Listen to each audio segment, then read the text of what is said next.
نعرہ لگاتے ہیں ہم اہل سنت، تاج شریعت، تاج شریعت۔ بسم اللہ الرحمن الرحیم۔ عن ابن عمر ابن الخطاب رضی اللہ تعالی عنہ قال قال رسول اللہ صلی اللہ تعالی علیہ وسلم انما الاعمال بالنیات وانما لامرئ ما نوى فمن كانت هجرته الى الله ورسوله فهجرته الى الله ورسوله وما كانت هجرته الى دنیا يصيبها او امرأة يتزوجها فهجرته الى ما هاجر الیہ متفق علیہ۔ یعنی اللہ کے نام سے شروع جو نہایت مہربان اور رحمت والا ہے۔ مشہور صحابی رسول حضرت عمر ابن خطاب رضی اللہ تعالیٰ عنہ سے مروی ہے کہ انہوں نے فرمایا کہ رسول اکرم صلی اللہ علیہ وسلم نے ارشاد فرمایا کہ اعمال کا دار و مدار نیتوں پر ہے، ہر شخص کے لیے وہی ہے جو نیت کرے، بس جس کی ہجرت اللہ و رسول کی طرف ہو تو اس کی ہجرت اللہ و رسول ہی کی طرف ہوگی، اور جس کی ہجرت دنیا حاصل کرنے یا عورت سے نکاح کرنے کے لیے ہو اس کی ہجرت اس طرف ہوگی جس کے لیے کی، یعنی جس کی نیت سے ہجرت کی۔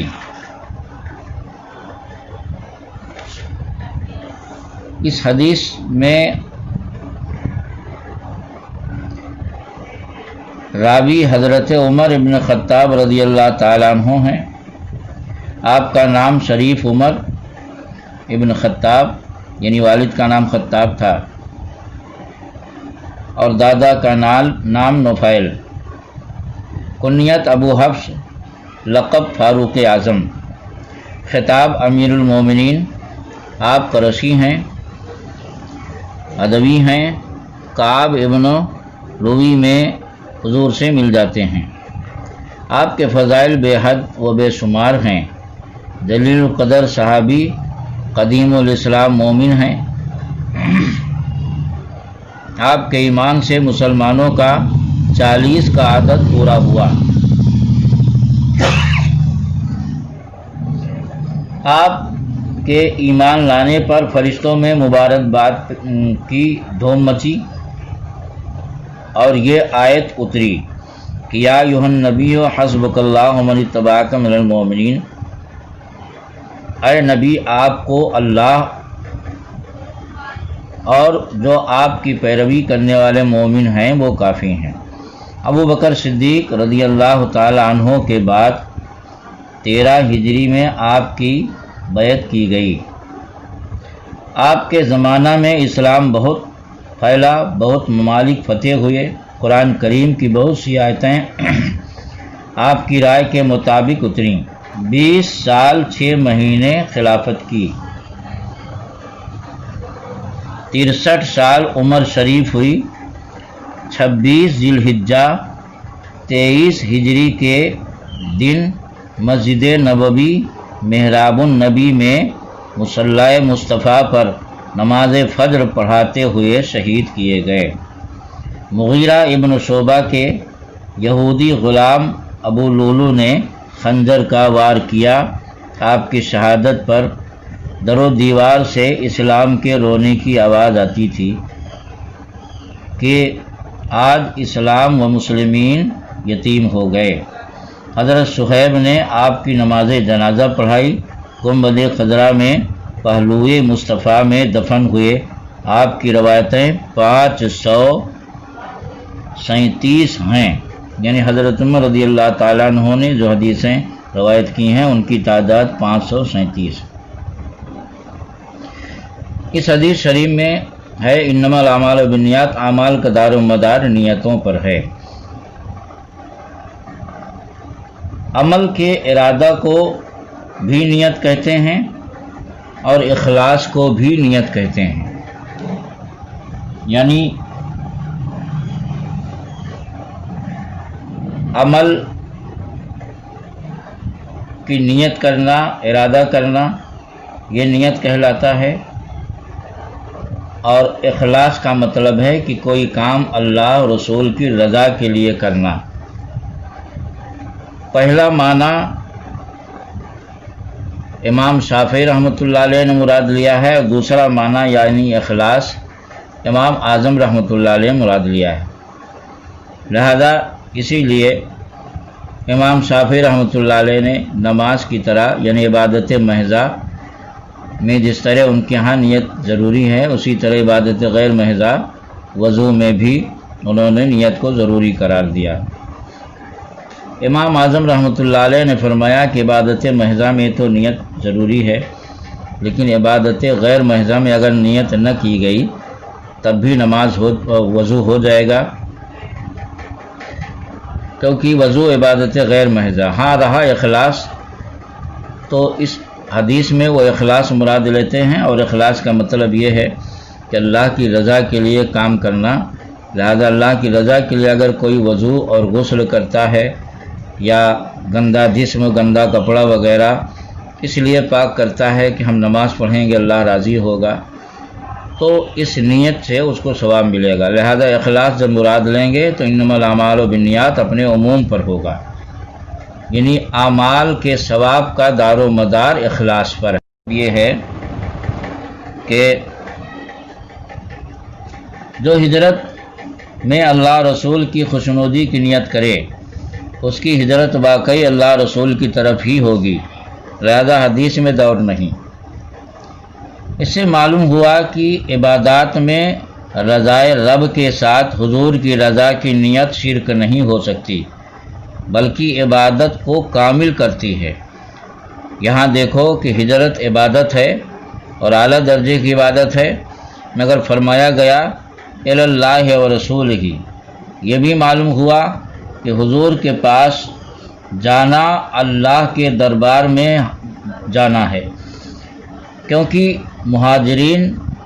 مدینہ جاتے تھے، اور ظاہر سی بات ہے مدینہ جاتے تھے جس کا یہاں تذکرہ ہے، تو مدینہ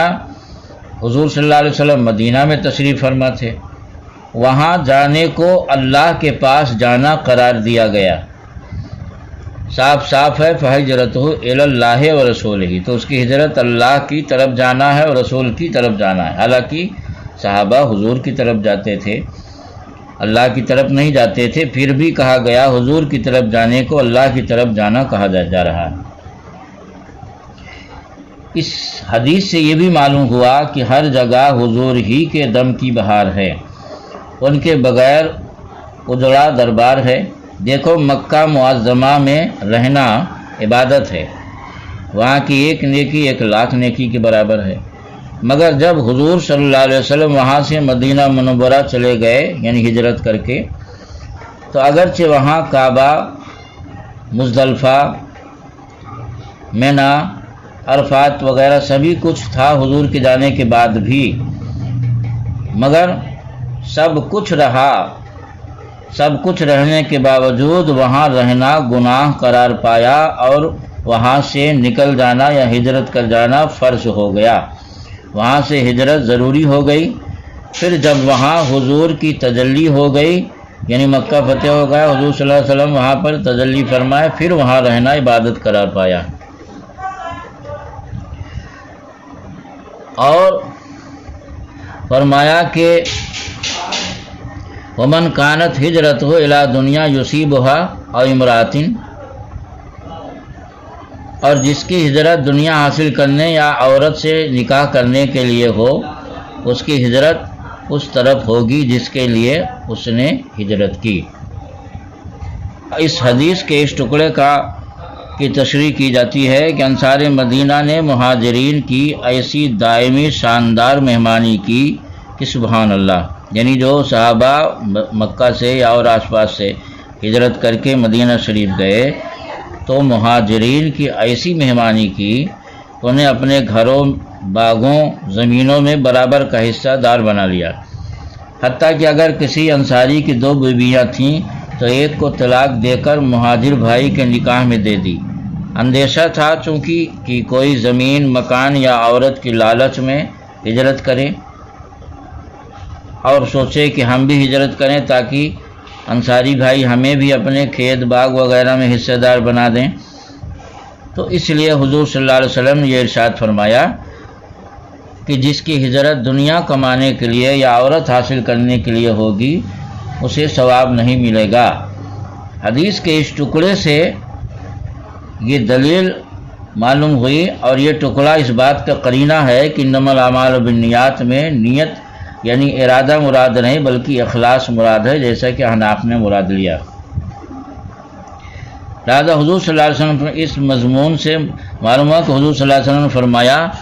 کہ جس کی ہجرت دنیا کمانے یا عورت کمانے کے لیے ہوگی تو اس کی ہجرت اسی کے لیے ہوگی، یعنی اسے ثواب نہیں ملے گا۔ اس مضمون سے معلوم ہوا کہ یہاں النیات میں نیت بمعنی ارادہ فعل نہیں ہے بلکہ بمعنی اخلاص ہے، یعنی یہ اس بات پر قرینہ ہے۔ یہ ٹکڑا ریاکار مہاجر بھی مہاجر کہلائے گا یعنی ظاہر میں، مگر ثواب نہ پائے گا کیونکہ اخلاص نہیں نیت میں، جیسا کہ ہجرت ہو سے معلوم ہوا۔ صاحب مشکات ولی الدین محمد علیہ الرحمہ نے شروع کتاب میں یہ حدیث ہم کو سمجھانے کے لیے لکھی، یعنی کتاب الایمان، اعمال سے پہلے ایمان کا بیان ہے، اور ایمان سے بھی پہلے اس حدیث کو صاحب مشکات نے اس لیے لکھی تاکہ ہم کو سبق اور درس حاصل ہو، اور انہوں نے یہ بتانا چاہا کہ میری کتاب اخلاص سے پڑھنا، محض دنیا کمانے کے لیے نہ پڑھنا، اپنی دلی کیفیت پر ہم کو مطلع فرمایا کہ میں نے یہ کتاب اخلاص سے لکھی ہے، شہرت یا مال مقصود نہ تھا، یہ حدیث میرے پیش نظر تھی، لہذا جو مشکات شریف یعنی میری کتاب پڑھے اسے بھی چاہیے کہ وہ ثواب کمانے کے لیے اس کتاب کو پڑھے پڑھائے، دنیا کمانے کے لیے نہیں۔